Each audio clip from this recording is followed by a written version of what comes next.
हिंदी लोकभारती 9वी कक्षा। पहली इकाई पद्य पाठ क्रमांक 4। किताबें। कवि का नाम है गुलजार। पद्य पाठ क्रमांक 4। कवि गुलजार जी का परिचय। जन्म 18 अगस्त 1936 में दीना, झेलम जिला, पंजाब, स्वतंत्र पूर्व भारत में हुआ। परिचय। गुलजार जी का मूल नाम संपूर्ण सिंह कालरा है। आप एक कवि, पटकथा, लेखक, फिल्म निर्देशक, नाटककार होने के साथ साथ ही हिंदी फिल्मों के प्रसिद्ध गीतकार हैं। प्रमुख कृतियाँ: चौरस रात लघु कथाएँ, रावी पार कथा संग्रह, रात, चांद और मैं, एक बूंद चांद, रात पश्मीने की कविता संग्रह, खराशे कविता कहानी का कोलाज। पद्य संबंधी। नई कविता आधुनिक संवेदना के साथ परिवेश के संपूर्ण वैविध्य को नए शिल्प में अभिव्यक्त करने वाली काव्यधारा है। प्रस्तुत कविता में गुलजार जी ने पुस्तकें पढ़ने का सुख, कंप्यूटर के कारण पुस्तकों के प्रति अरुचि, पुस्तकों और मनुष्यों के बीच बढ़ती दूरी और उसे उत्पन्न दर्द को बड़े ही मार्मिक ढंग से प्रस्तुत किया है। प्रस्तुत कविता में कवि ने पुस्तकों के साथ मनुष्य के पुराने और प्रगाढ़ संबंधों और उनके साथ बिताए गए पुराने क्षणों को याद किया है। किताबों के माध्यम से रुखों और फूलों के आदान प्रदान तथा निजी जीवन में पुस्तकों की वजह से जुड़ने वाले प्रेम संबंधों का चित्रण किया है। इसके साथ ही उन्होंने पुस्तकों के दुख दर्द, उनसे मनुष्य की बढ़ती दूरियां तथा कंप्यूटर के कारण पुस्तकों के पढ़ने में सुविधा का मार्मिक चित्रण किया है। किताबें झांकती है बंद अलमारी के शीशों से। किताबें झांकती है बंद अलमारी के शीशों से, बड़ी हसरत से तकती है, बड़ी हसरत से तकती है। महीनों अब मुलाकातें नहीं होती, जब शामें उनकी मोहब्बत में से इकट्ठा करती थी अब अक्सर। इस काव्य पंक्तियों में कवि गुलजार जी ने कहा है कि किताबें जो है वही किताबें यह आजकल का जो युग है कंप्यूटर का युग है, और किताबें पहली जैसे किताबों की आज उपयोगिता नहीं हो रही है, और इसी कारण यह कवि को मानसिक पीड़ा हुई है, और वही मानसिक पीड़ा का चित्रण कवि गुलजार जी ने इस काव्य पंक्तियों में किया है। कवि ने कहा है कि किताबें झांकती है, झांकना मतलब छिपकर देखना, और बंद अलमारी के शीशों से। यह आजकल किताबें की ओर कोई भी नहीं देखता। आजकल ढेर सारी किताबें बंद अलमारी के अंदर पड़ी हुई है, और अंदर पढ़ने वाली यह जो किताबें हैं अपने शीशों से, शीशों मतलब कांच से, यह कांच की ओर से यह वह क्या कर रही है, यह लोगों की ओर देख रही है, छिपकर देख रही है, और बड़ी हसरत से, हसरत मतलब उम्मीद, बड़ी उम्मीद के साथ यह लोगों की ओर देख रही है। कोई न कोई मुझे यह देखने के लिए, पढ़ने के लिए आ जाएगा, और इसीलिए यह किताबें यह जो है बंद अलमारी के शीशों से वह तकती हुई दिखाई दे रही है। कवि ने आगे कहा है कि महीनों अब मुलाकातें नहीं होती।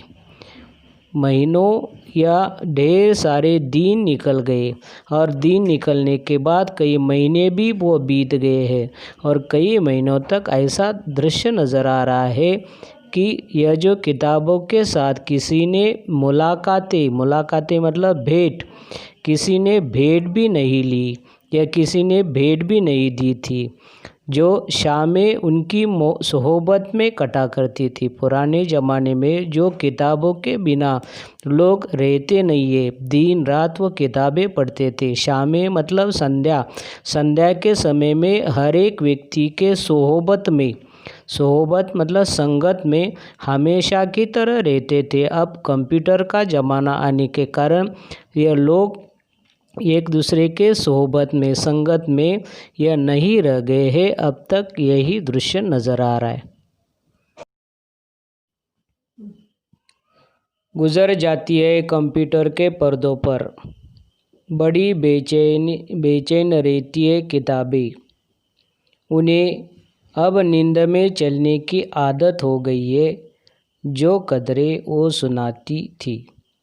इस काव्य पंक्तियों में कवि गुलजार जी ने कहा है कि किताबें या पढ़ने के कारण, या किताबें के बारे में कवि ने कहा है कि गुजर जाती है कंप्यूटर के पर्दों पर, बड़ी बेचैनी रहती है किताबें और यह कंप्यूटर दोनों की तुलना की है। और उसी समय पर यह कवि गुलजार जी ने कहा है कि कंप्यूटर के जो पर्दे हैं यह गुजर जाते हैं, गुजरना मतलब निकल जाती है, और यह कंप्यूटर के साथ ये किताबें हमेशा की तरह नज़र आ जाती है। बड़ी बेचैनी रहती है किताबें, और यह दोनों एक दूसरे से अलग होने के कारण यह किताबों की अवस्था ऐसी हो गई है कि किताबें बेचैन हो गई है। उन्हें अब नींद में चलने की आदत हो गई है। यह पुराने ज़माने में जो लोग किताबें पढ़ते थे, इसलिए शाम कंप्यूटर के पर्दे पर यह दोनों के बीच में वियोग हुआ है। वियोग मतलब अलगता हो गई है। किताबें बहुत बेचैन हो जाने के बाद अब हालत यह हो गई है कि किताबें नींद में चलने लगी है, अर्थात वे कवि को अब सपने में कभी दिखाई देती है। इन किताबों से जिन मानवीय मूल्यों की जानकारी मिलती थी उस वक्त पर, यह कवि ने यह जानकारी दी है। जो कदरें वो सुनाती थी कि जिनके सेल कभी मरते नहीं थे। पुराने ज़माने में लोग इतने किताबें पढ़ते थे, उसी वक्त पर इतना जो यह कदरें मतलब मूल्य कीमत थी उसी वक्त पर, और वही इतनी कीमत थी कि जिस प्रकार यह सेल शब्द मतलब बिक्री, यह किताबों की बिक्री भी यह होती थी पुराने ज़माने में, और कभी मरते भी नहीं थे, हमेशा की तरह वह चलते थे। यह कवि ने कहा है।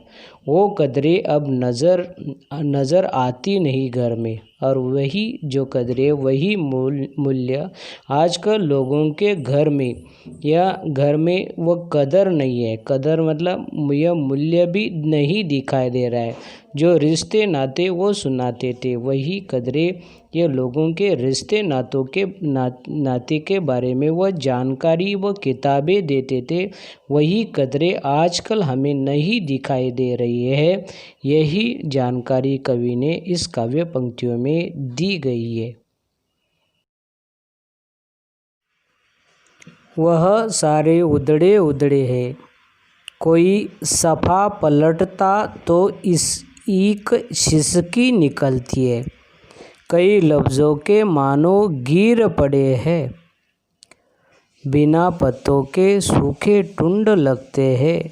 वो सब अल्फाज जिन पर अब कोई मानी नहीं लगते। कवि गुलजार जी ने यह किताबों की प्रशंसा करते हुए कहा है कि किताबें रिश्तों के संबंधों के बारे में बताती थी। अभी यह किताबें की अवस्था ऐसी हुई है कि सारे उधड़े हैं। उधड़े मतलब सब कुछ वह क्या हुए हैं, टूट गए हैं, संबंध उसके यह सब टूटे हुए हैं। अगर कवि ने कहा है कि अब वे किताबों को कोई पन्ना पलटते या तो एक सिसकी आ जाती है। यह सिसकी मतलब यह धीरे से रोने की आवाज़, कभी रोना आ जाता है। वही दृश्य निकलने के कारण, एक पन्ना पलटने के कारण रोना आ जाता है, ऐसे कवि ने कहा है। कवि ने आगे कहा है, कई लफ्ज़ों के मानो गिर पड़े हैं। लफ्ज़ों मतलब शाब्दिक बात, मानो या मानी मतलब अर्थ, या गिर पड़े। कवि ने कहा है कि कई लफ्ज़ों शाब्दिक बात के बारे में कवि ने यह भी कहा है कि किताबें जो है, यह किताबें पन्नों से कई शब्दों के अर्थ फटकर गिर पड़े हैं। बिना अर्थ वाले शब्द ऐसे दिखाई दे रहे हैं कि जैसे बिना पत्तियों वाले कोई ऐसा ठुंड हो। बिना पत्तों के सूखे टुंड लगते हैं। टुंड का मतलब है ठुंड। वो सब अल्फाज लगते हैं या जैसे जिन पर कोई मानी नहीं लगते। जैसे कि जिस प्रकार पेड़ में होने वाले जो पत्ते हैं, यह पेड़ के पत्ते गिरने के बाद यह सूखा पेड़ जिस प्रकार दिखाई देता है, जिस सूखे पेड़ की जिस प्रकार वह नोक दिखाई देती है, सिर्फ उसी प्रकार बिना अर्थ वाले शब्द हमें यह किताबों में दिखाई देती है, जिन पर यह कोई अर्थ नहीं लगती। यही जानकारी कवि ने इस काव्य पंक्ति में दी गई है। जुबां पर जो जायका आता था, जो सफ़ा पलटने का, अब उंगली क्लिक करने से बस। जुबां मतलब जीभ, जायका मतलब स्वाद, क्लिक मतलब बटन दबाना, सफ़ा मतलब पन्ना। कवि ने इस पंक्ति में कहा है कि कवि पृष्ठ पलटने का जो तरीका जो है, वही तरीका यह कवि ने इस पंक्ति में दिया है। कवि ने कहा है कि जब किताब पढ़ते समय जो पृष्ठ पलटते थे, उसी वक्त पर यह जीभ पर एक प्रकार का स्वाद आ जाता था। सफ़ा पलटने का, पन्ना पलटने के बाद अब तो अलग दृश्य नज़र आ रहा है। कंप्यूटर का ज़माना है और कंप्यूटर के ज़माने में अब उंगली के द्वारा क्लिक करने से यह झपकी गुजरती है, या झपकी मतलब नींद निकल जाती है। बहुत कुछ तहबतह मतलब परत दर परत यह खुलता हुआ पर्दा नज़र आ जाता है। और इसी कारण यह आजकल किताबों से जो जाती राबता था, जाति राबता मतलब संपर्क, किताबों के साथ ये लोगों का जो संपर्क था, यह कंप्यूटर के कारण वही संपर्क आजकल क्या हुआ है, कट गया है, नष्ट हुआ है। यही जानकारी इस काव्य पंक्तियों में कवि ने दी गई है। कभी सीने पे रख के लेट जाते थे, कभी गोदी में लेते थे, कभी घुटनों को अपने रिहल की सूरत बनाकर निमस सजदे में पढ़ा करते थे, छूते थे जमी से। वो सारा इल्म तो मिलता रहेगा आइंदा भी। इस काव्य पंक्तियों में कवि ने कहा है शब्दार्थ।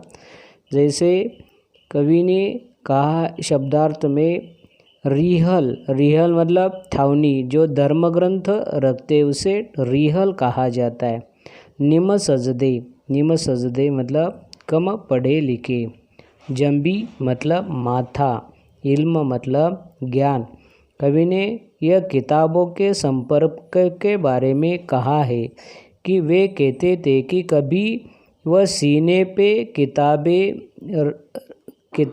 किताबें रखकर वह लेट जाते थे, कभी गोदी में लेकर गोदी में लेते थे, और कभी कभी यह घुटनों को अपने रीढ़ हथौनी के अंदर ये किताबें रखकर अपना सूरत या चेहरा या माथा यह टेक कर वह यह किताबें पढ़ते थे। पुराने ज़माने में निम्न सजदे मतलब कम पढ़े लिखे लोग भी वह किताबें पढ़ते थे, उसे छूते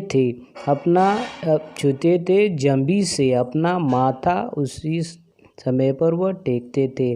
और इसका मतलब है कि सारा इल्म तो मिल रहेगा, इल्म मतलब ज्ञान, सभी को वह ज्ञान मिलेगा और यह भविष्य काल में वही ज्ञान का उपयोग हो जाएगा और इसीलिए वही लोग हमेशा की तरह किताब पढ़ते थे। यही जानकारी इस काव्य पंक्तियों में कवि ने दी गई है। मगर वो जो किताबों में मिला करते थे सूखे फूल और महके हुए रुक्के, किताबें गिरने उठाने के बहाने रिश्ते बनाते थे, उनका क्या होगा? वो शायद अब नहीं होंगे। कवि ने इस काव्य पंक्तियों में कहा है कि किताबों के साथ कुछ रोचक बातें जुड़ी होती थी। कंप्यूटर पर आधारित हो जाने पर अब शायद उनका अस्तित्व नहीं होगा।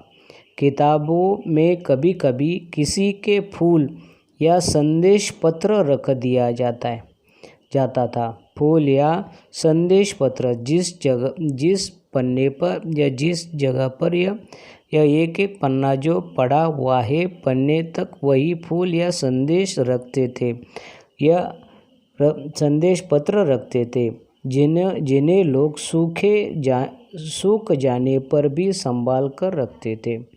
या वे उनके संबंधों का जिस प्रकार वह ताज़ा करते थे। किताबों पुराने ज़माने में किताबें अगर हाथ से गिर गए या गिरने के बाद उठाने का बहाना करते थे और बहाना करते समय लोगों के बीच में रिश्ते बनते थे। अभी जो है वही रिश्ते या फिर दोबारा किताबों के साथ होना चाहिए। यही जानकारी यह कवि ने दी है। और अगर हमने किताबें नहीं पढ़ी तो शायद अब ऐसा नहीं होगा। यही गुलजार जी ने किताबें नामक यह कविता में पूरी जानकारी यह दी गई है और इस प्रकार यह किताबें नामक यह कविता खत्म हुई है। धन्यवाद।